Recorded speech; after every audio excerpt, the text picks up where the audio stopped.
પ્રકરણ 1 ભારતમાં બ્રિટિશ સત્તાનો ઉદય. પ્રાચીન સમયથી ભારત તેના આર્થિક, સાંસ્કૃતિક અને આધ્યાત્મિક વારસાના કારણે સમગ્ર વિશ્વમાં એક અજોડ સ્થાન ધરાવે છે. ભારતના સાંસ્કૃતિક વારસા અને આર્થિક સમૃદ્ધિના કારણે વિશ્વના ઘણા દેશોની પ્રજા ભારતમાં આવી. ભારતના મરી મસાલા, તેજાના, મલમલ, રેશમી કાપડ, ગળી વગેરેની યુરોપના દેશોમાં ખૂબ જ માંગ રહેતી.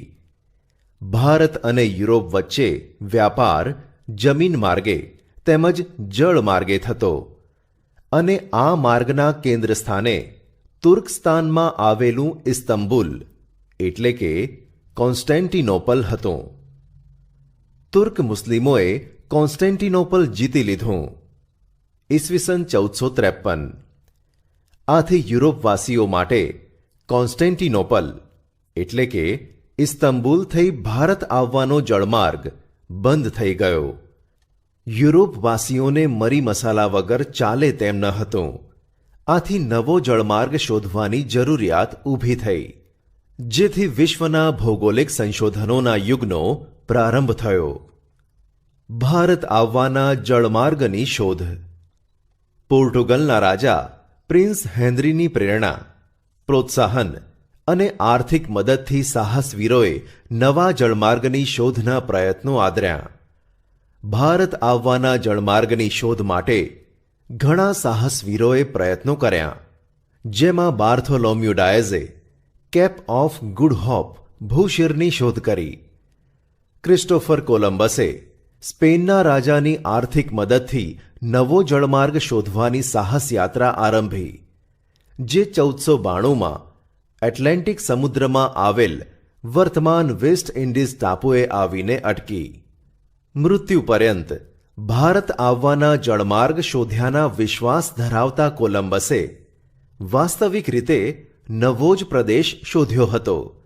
આ સ્પષ્ટતા અમેરિગો વેસ્પુચીએ કરી હોવાથી ત્યારબાદ આ નવો પ્રદેશ અમેરિકા તરીકે ઓળખાયો. પોર્ટુગીઝ નાવિક વાસ્કો દ ગામાએ ઈસવીસન 1498માં ભારત આવવાના જળમાર્ગની શોધ કરી. ભારતીય ખલાસીની મદદથી તે ભારતમાં પશ્ચિમ કિનારે આવેલ કાલિકટ બંદરે પહોંચ્યો. ત્યાંના રાજા સામુદ્રિકે એટલે કે ઝામોરીને તેને આવકાર આપી રાજ્યમાં વેપાર કરવાની છૂટ આપી. આમ વિશ્વમાં આ ઘટના મહત્વપૂર્ણ ગણાય છે. તેના કારણે જ યુરોપવાસીઓ માટે ભારત આવવાના દ્વાર ખુલી ગયા. ભારતમાં યુરોપિયન પ્રજાનું આગમન, અંગ્રેજોનું આગમન અને વેપારી મથકોની સ્થાપના. ભારત આવવાના જળમાર્ગની શોધ થયા બાદ ભારતમાં વેપાર કરવા સૌ પ્રથમ પોર્ટુગીઝ એટલે કે ફિરંગી પ્રજા આવી. 100 વર્ષના સમયમાં પોર્ટુગીઝોએ દીવ, દમણ, ગોવા, કોચીન, મલાક્કા વગેરે પ્રદેશો પોતાના નિયંત્રણમાં લાવી દીધા. પોર્ટુગીઝોને વેપારમાં મળેલી સફળતાથી પ્રેરાઈને હોલેન્ડના ડચ એટલે કે વલંદાઓ અને ડેનમાર્કની ડેનિશ પ્રજા પણ ભારતમાં વેપાર કરવા આવી. ઇંગ્લેન્ડના વેપારીઓએ ભારત સાથે વેપાર કરવા ઈસ્ટ ઇન્ડિયા કંપનીની સ્થાપના કરી. ઈસવીસન 1600માં ઇંગ્લેન્ડના રાણી એલિઝાબેથે ઈસ્ટ ઇન્ડિયા કંપનીને પૂર્વના દેશો સાથે વેપાર કરવાનો પરવાનો આપતા 1608માં કંપનીનું પ્રથમ વહાણ કપ્તાન વિલિયમ હોકિન્સની આગેવાની હેઠળ સુરતમાં આવ્યું. પરંતુ તેમને ફિરંગીઓના વર્ચસ્વ અને વિરોધના કારણે વેપાર કરવાની પરવાનગી મળી શકી નહીં. આખરે ઈસ્ટ ઇન્ડિયા કંપનીને મુઘલ બાદશાહ જહાંગીર તરફથી વેપાર કરવાનો પરવાનો મળતા સુરતમાં બ્રિટિશ ઈસ્ટ ઇન્ડિયા કંપનીની પ્રથમ કોઠી એટલે કે વેપારી મથક ઈસવીસન 1613માં સ્થાપી. શરૂઆતના વર્ષોમાં કંપનીએ સુરત, ભરૂચ, અમદાવાદમાં વેપારી મથકો સ્થાપ્યા. પરંતુ આ પ્રદેશોમાં મરાઠી સત્તાનું પ્રભુત્વ વધતાં કંપનીને જોખમ દેખાયું. તેથી તેઓ દક્ષિણ અને પૂર્વ દિશામાં આગળ વધ્યા, જ્યાં તેમણે મછલીપટ્ટમ એટલે કે આંધ્રપ્રદેશ, સેન્ટ જ્યોર્જ એટલે કે ચેન્નાઈ અને ફોર્ટ વિલિયમ એટલે કે કોલકાતામાં કોઠીઓ સ્થાપી મુંબઈ ખાતે 1687માં વડું મથક સ્થાપ્યું. 1668માં ભારતમાં વેપાર કરવા ફ્રેન્ચ ઈસ્ટ ઇન્ડિયા કંપનીનું આગમન થયું, જેણે સમય જતાં માહે, કરાઈકલ, પોંડિચેરી એટલે કે પુડુચેરી, ચંદ્રનગર, મછલીપટ્ટમ વગેરે પ્રદેશોમાં વેપારી મથકોની સ્થાપના કરી. 18મી સદીમાં અંગ્રેજો અને ફ્રેન્ચો વિશ્વભરમાં પોતાની સત્તા સ્થાપવા અને સંસ્થાનો મેળવવા સતત સક્રિય હતા.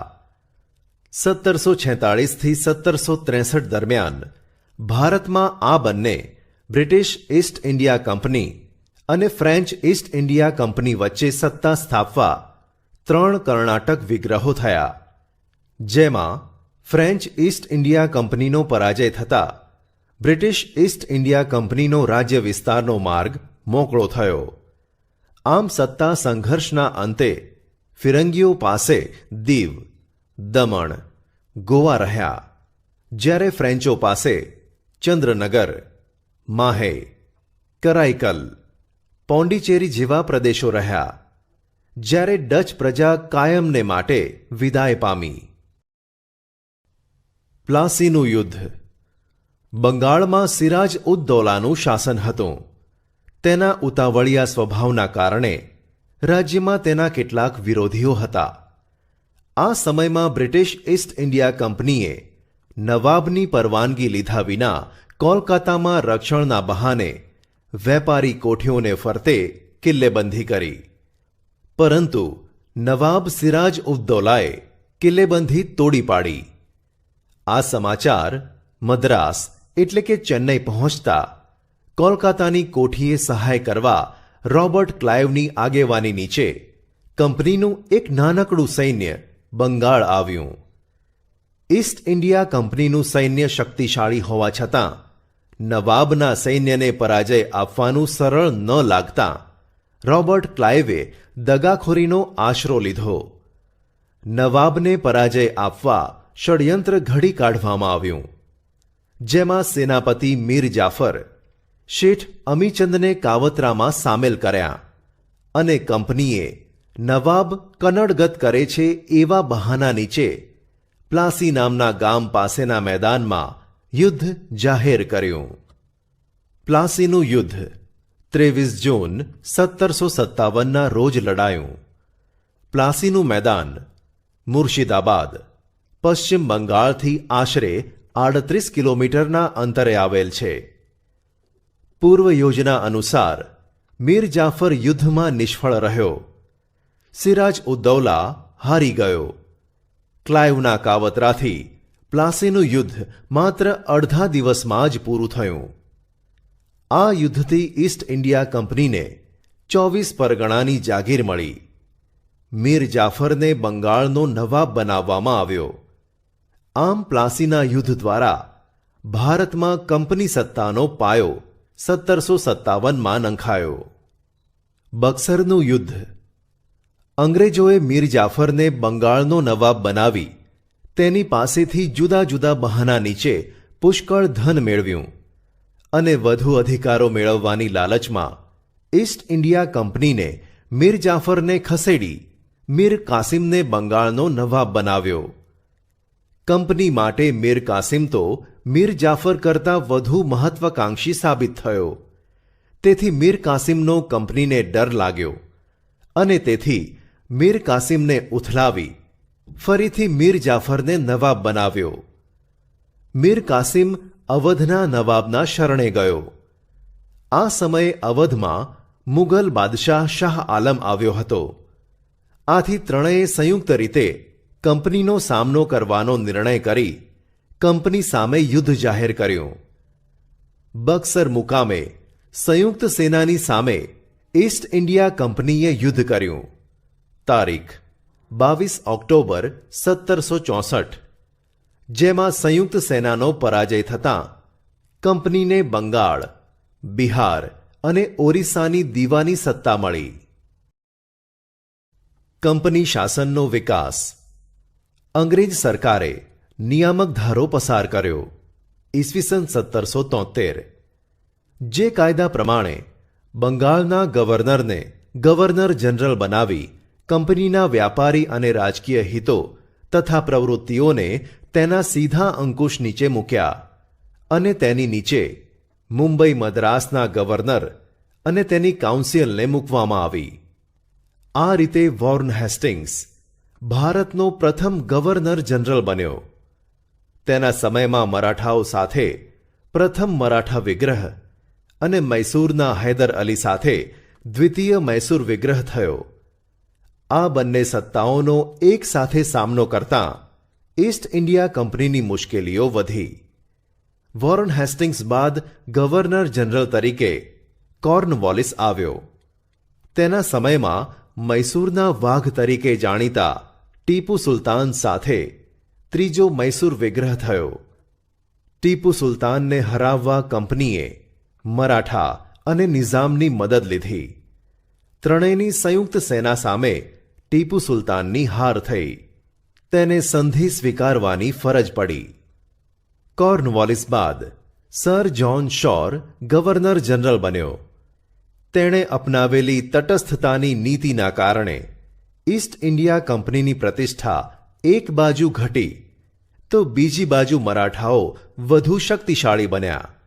આથી જ્હોન શોર પછી આવેલ ગવર્નર જનરલ વેલેસ્લીને માથે કંપનીને ભારતમાં સર્વોપરી બનાવવાની જવાબદારી આવી.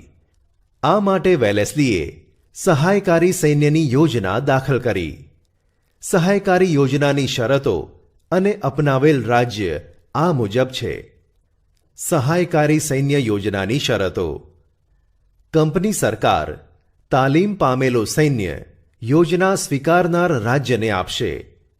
આ સૈન્ય રાજ્યના આંતરિક અને બાહ્ય આક્રમણથી રાજ્યનું રક્ષણ કરશે.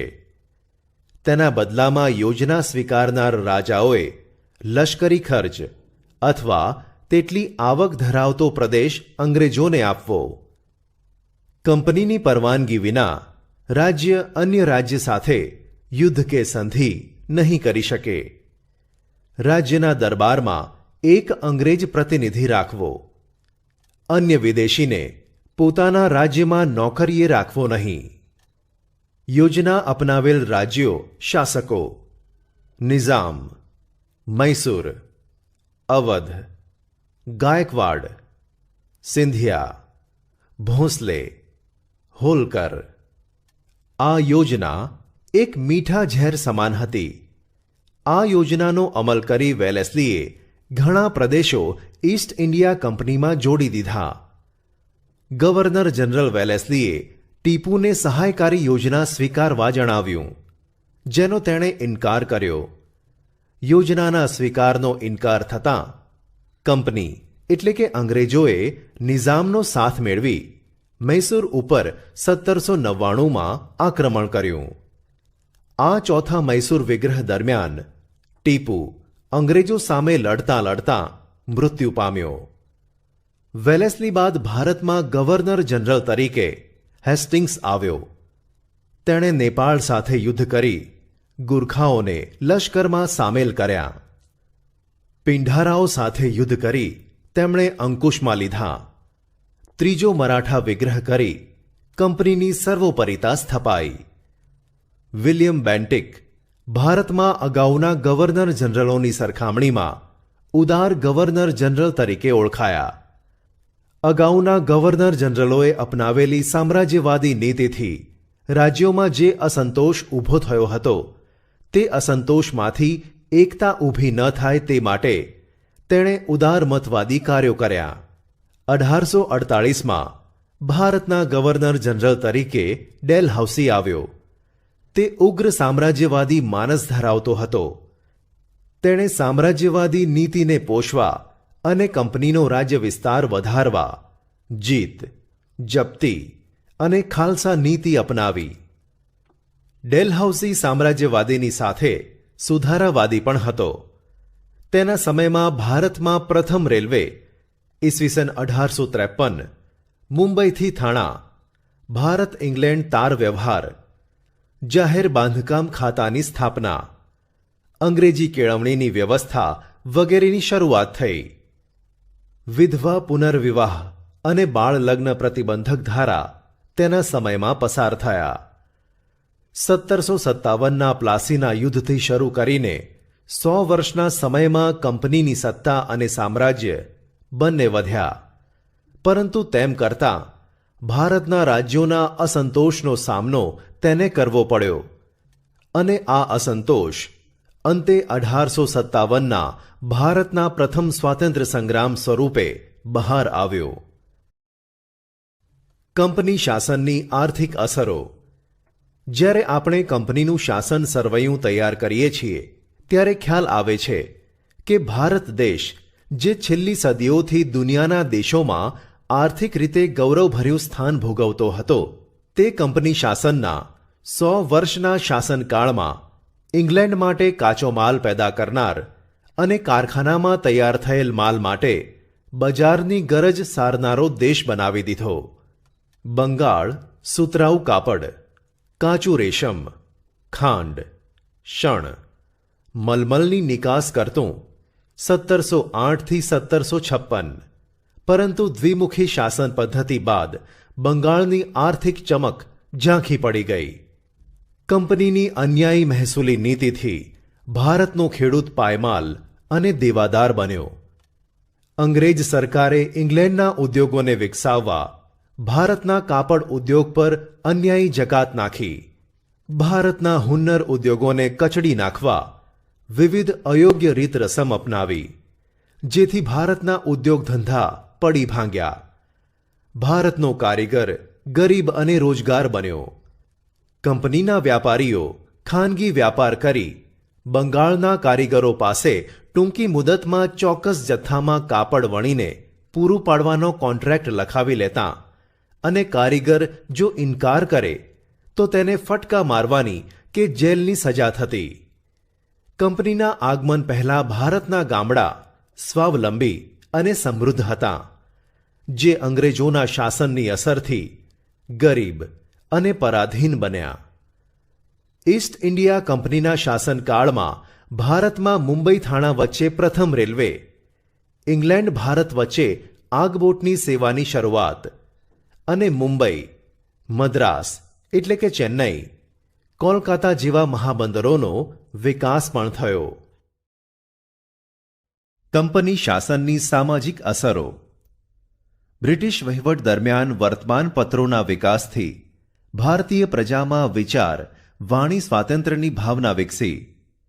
એ સમય દરમિયાન ભારતીય સમાજમાં કેટલાક પ્રદેશોમાં કુરિવાજો જોવા મળતા હતા, જેમાં સતી પ્રથા, પુત્રીને દૂધ પીતી કરવાનો રિવાજ, બાળ લગ્ન વગેરે.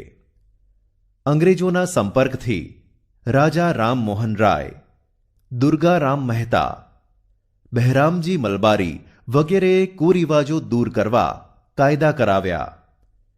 ભારતમાં વહીવટી માળખાનું અંગ્રેજીકરણ થતાં અંગ્રેજી જાણનાર લોકોની જરૂર ઊભી થઈ. પરિણામે મેકોલેના પ્રયત્નોથી ભારતમાં અંગ્રેજી શિક્ષણ આપવાનો પ્રારંભ થયો. ચાર્લ્સ વુડની ભલામણથી મુંબઈ, મદ્રાસ એટલે કે ચેન્નઈ, કોલકાતામાં યુનિવર્સિટીની સ્થાપના થઈ. અંગ્રેજી શિક્ષણના કારણે ભારતમાં અંગ્રેજી જાણનારો વર્ગ ઊભો થયો. સમય જતાં તેણે સુધારાવાદી માંગણીઓ કરી સુધારાની પ્રક્રિયાને વેગ આપ્યો. ઉપસંહાર. આમ ઈસ્ટ ઇન્ડિયા કંપની ભારતની સમૃદ્ધિ અને વેપારથી આકર્ષાઈને ભારત આવ્યા. ભારતમાં કંપની શાસનને પરિણામે રાજકીય, આર્થિક, સામાજિક, સાંસ્કૃતિક ક્ષેત્રે સારી નરસી અસરો ઊભી થઈ. કંપનીએ ભારતના ભોગે ઇંગ્લેન્ડને સમૃદ્ધ કરવાની નીતિ અપનાવી અને ભારતમાં આવી પોતાના લાભ માટે જે વ્યવસ્થામાં સંસ્થાનગત સુધારા કર્યા તેનાથી ભારતને પરોક્ષ રીતે લાભ પણ થયો.